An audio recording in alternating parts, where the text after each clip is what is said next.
Esta é a aula 34, Enlaces via satélite, a segunda aula de 5.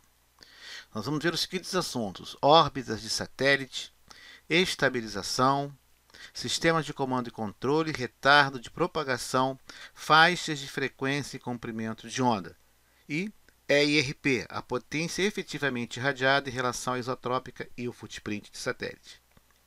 Bem-vindos a este caderno de tecnologia aplicada, telecomunicações. Meu nome é Manuel Gibson. Nós estamos abordando propagação de ondas eletromagnéticas, serviços de telecomunicações sem fio, análise, projeto e instalação de enlaces sem fio. Vimos até agora 33 aulas. Essa é a nossa aula 34. Nossos objetivos são descrever as características e os parâmetros dos enlaces radioelétricos via satélite, bem como efetuar cálculos relativos a enlaces via satélite. Começaremos com órbitas de satélite. Essa é uma figura conhecida em que mostra o satélite em torno da Terra, ou um planeta em torno do Sol, ou a Lua em torno da Terra, com uma elipse, a órbita em forma de elipse. O ponto mais próximo é o periélio, mais afastado é o afélio. Na verdade, a figura seria mais parecida na realidade com isso, aproximadamente um círculo.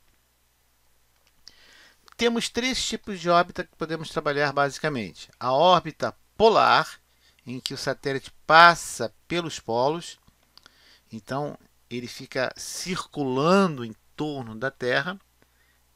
Para telecomunicações é complicado porque você não tem uma posição estacionária, ele fica algum tempo visível no horizonte e depois ele vai embora.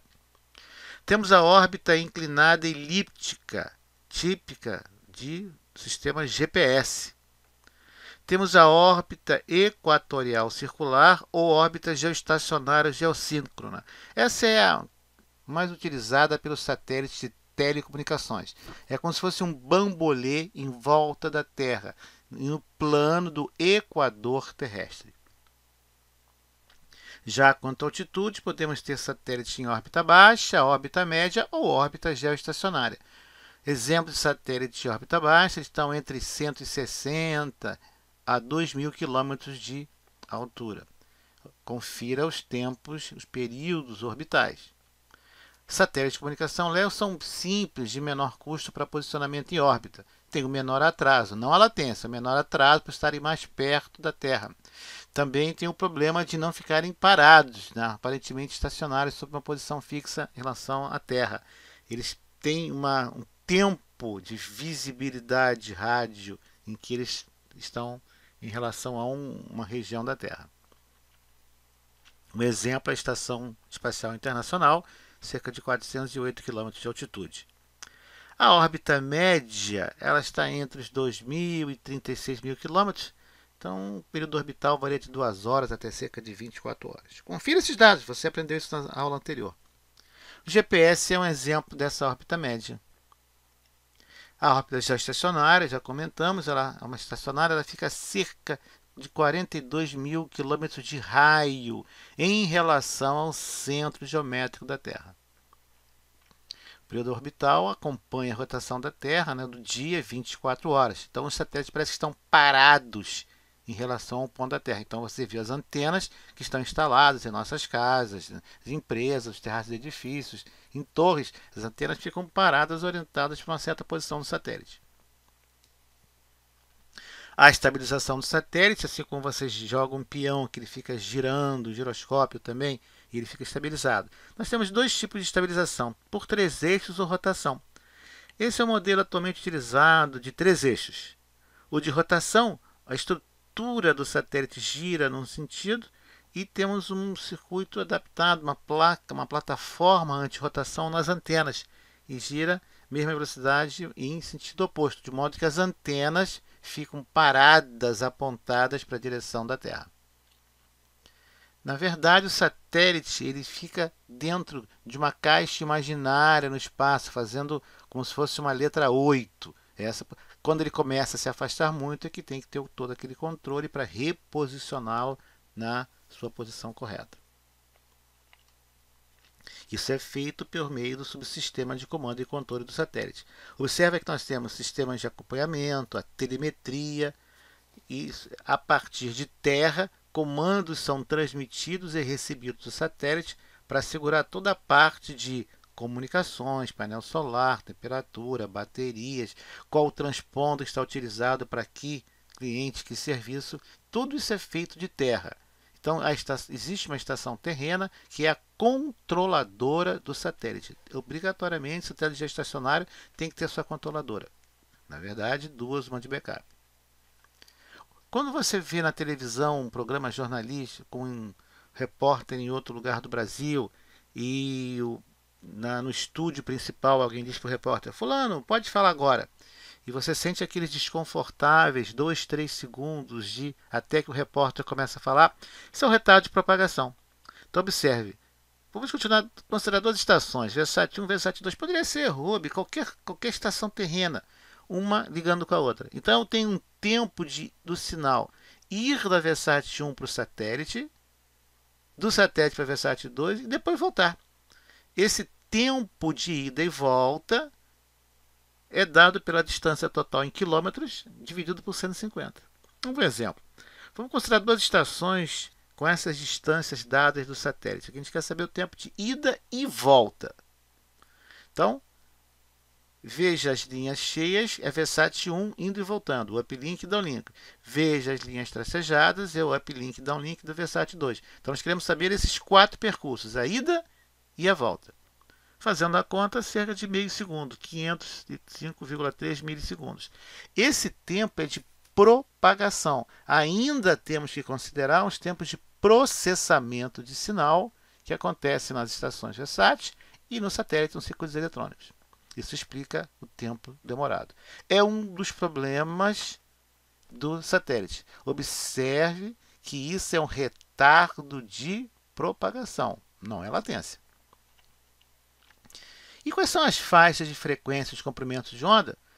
Bom, nós estamos mais acostumados a ver satélite em banda C, banda KU e banda KA, embora tenham satélites operando em todas as outras frequências.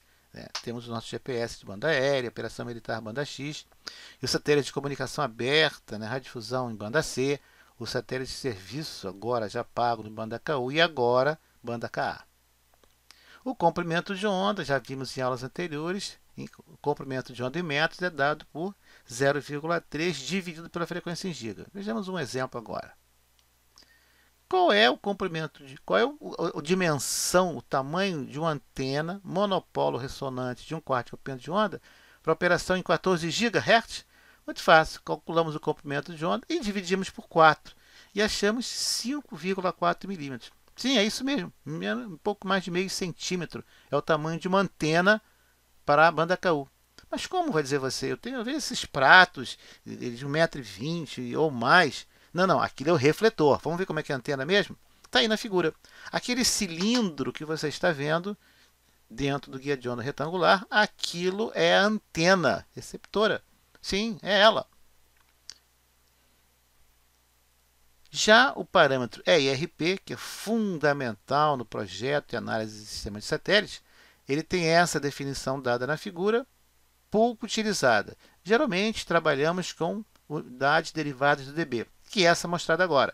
Então a RP em dBW vai ser a potência de saída do transmissor em dBW, mais o ganho da antena transmissora em dBi, mais as perdas em dB. Observe que as perdas são sempre negativas. Você vai somar mais com menos e vai dar menos. Vejamos um exemplo. Então nós temos um satélite, potência de 5 watts, um ganho de antena 42 dBi, perda de inserção de 1,2 dB. Qual é o RP desse satélite? Primeiro vamos converter a potência de watt para dBW, 10 log 5 são 7 dBW. Observe o sinal negativo, menos 1,2 dB, e temos um valor total de 47,8 dBW. Então, temos um pouco mais de 50 kW de potência naquela direção. Observe que a potência do transmissor são meros 5 watts de potência, mas devido ao ganho da antena, vai ser prática quase, um pouco mais de 50 kW. E o footprint, o que é? O footprint é uma delimitação geográfica que dá os níveis de RP para aquela região. Quanto maior o valor de RP, maior o sinal que está chegando naquela região. E por isso, maior a qualidade do sinal e menor o tamanho da antena que você precisa utilizar. Vejamos aí nesse contorno de footprint as linhas de 52 dBW, né? Bem no interior. A linha é bem do interior. Geralmente esses valores elevados são as áreas menores, 52 dBW. Temos também uma linha de linhas de 50 dBW. Então, para você saber qual o valor da RP nessa região, identifique a região, veja qual a região de contorno. Talvez agora fique um pouco mais claro dessa figura.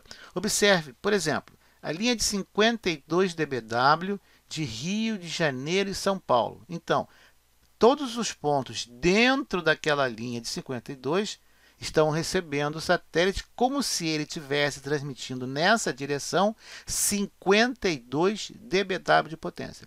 Observe agora Fortaleza, Recife, Salvador, Brasília, Campo Grande, Curitiba estão dentro da linha de 50 dBW, entre 50 e 52. Então, nós podemos assegurar que o nível de potência IRP para essa região é de 50 dBW.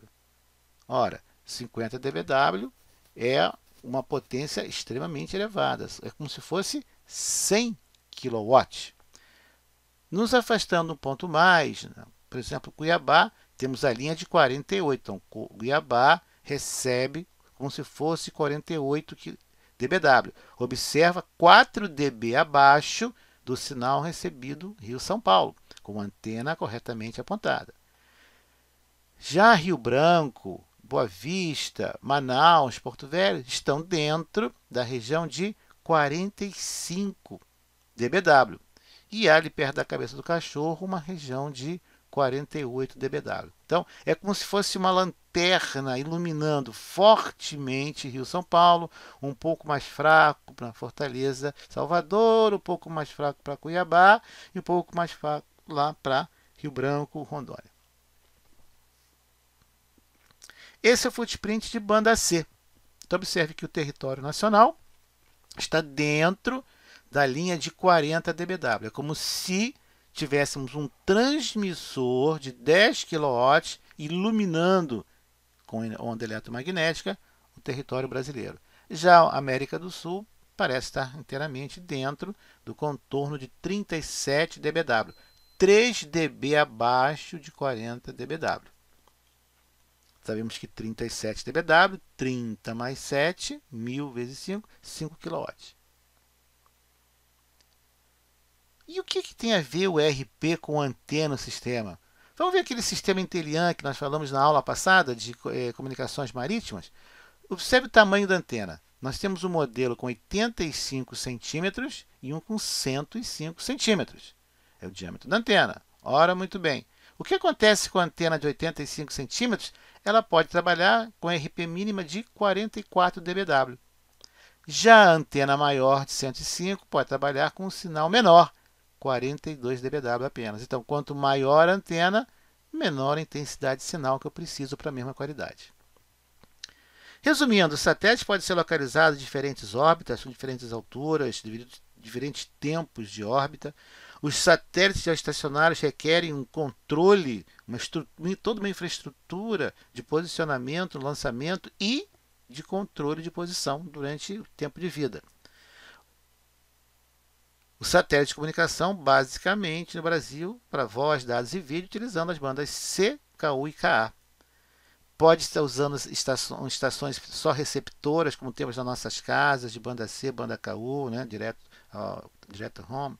Ou pode ser VSAT, transceptoras, ou pode ser uma estação terrena hub, controladora. Vários tipos de estação podem estar no sistema.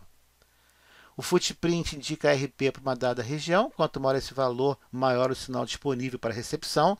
Você agora tem que ter uma antena com uma área de recepção adequada. Veremos isso na próxima aula. Também corretamente apontada para o satélite. Então, precisa que haja esse apontamento correto. Se você ainda tem dúvidas em relação a dB, unidades do dB, aqui mesmo no canal você encontra alguns vídeos a respeito. Eu recomendo que você assista. Mas se você quiser se aprofundar mais neste e em outros assuntos, o livro que eu recomendo é o Medidas em Telecomunicações Eletrônicas. Ele é publicado pela editora Senac, do Rio de Janeiro. Com isso, nós encerramos a nossa aula 34, enlaces via satélite, a segunda parte de 5. Próxima aula, veremos a terceira parte de enlaces via satélite. Se você tiver alguma dúvida, alguma pergunta, deixe aqui abaixo nos comentários. Obrigado por ter assistido mais esse vídeo. Bons estudos, boa sorte e até lá!